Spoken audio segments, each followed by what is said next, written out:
Hello and welcome to the second of our films for this year's Self-Denial Appeal.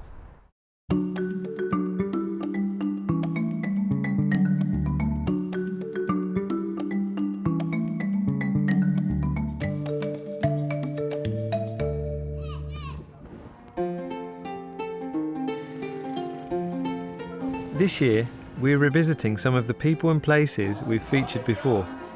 In a moment, I'm going to be talking to Nana Togo. Nana presented last year's films from Burkina Faso. She and her husband Andre started the Salvation Army's work there in 2016. They began as just 8 Salvationists, but when we visited there were 182 senior soldiers and 36 junior soldiers from 2 corps and 2 outposts. While we were there, we saw 20 senior soldiers and 9 junior soldiers being enrolled.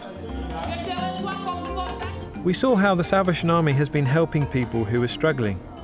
Women from the local community have learned to read and write, and to sew and to dye cloth.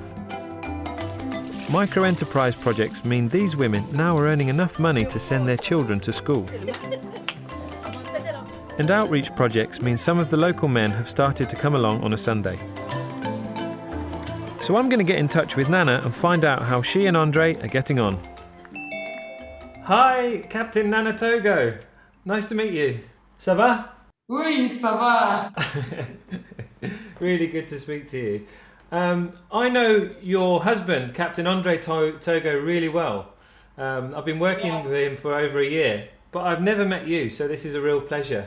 How are you? How has life been? How was 2020? We are doing well. I'm doing well with my husband and our 2 kids. Life in 2020 has not been easy. It has been very challenging. But still, we thank God for His grace, which has been sufficient through this difficult time. Can I call you Nana or Captain Nana? Please go ahead. Nana, I understand you and Andre, you have a new appointment. Have you moved from Burkina Faso now? Yeah, we are in Mali. We are currently regional secretaries. I'm the regional secretary for Women Ministry and Andre the regional secretary. But both we have got an additional appointment, co-officers of ACID.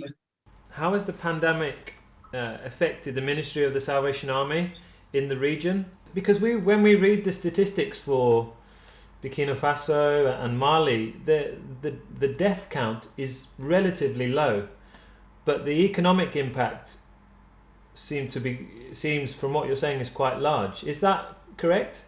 It is correct.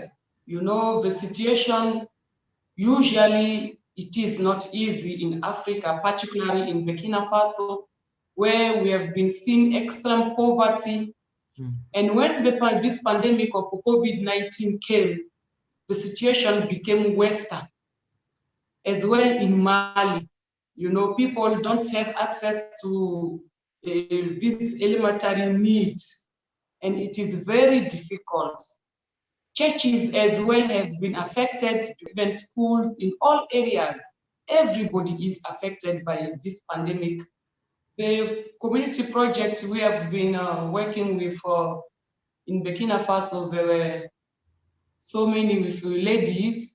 Most of them, have been stopped also because of this pandemic issue, like juice production, soap making.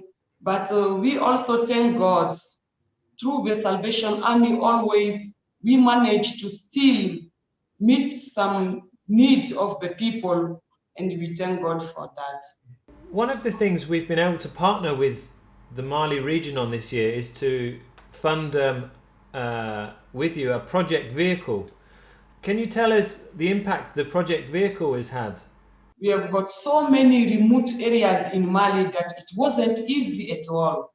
But now we are really relieved from that burden of not being able to visit our communities. At any time the vehicle is moving, even from Mali to Burkina Faso, doing the community work, we are really grateful for that. And what about you, Nana? What have you been learning from 2020 in your own life? People always thought that, you know, to show love to each other. We just have to be together, sit together, fellowship together. And through this coronavirus, I have learned that it is not necessary, it is not an obligation to be physically present, to demonstrate your love.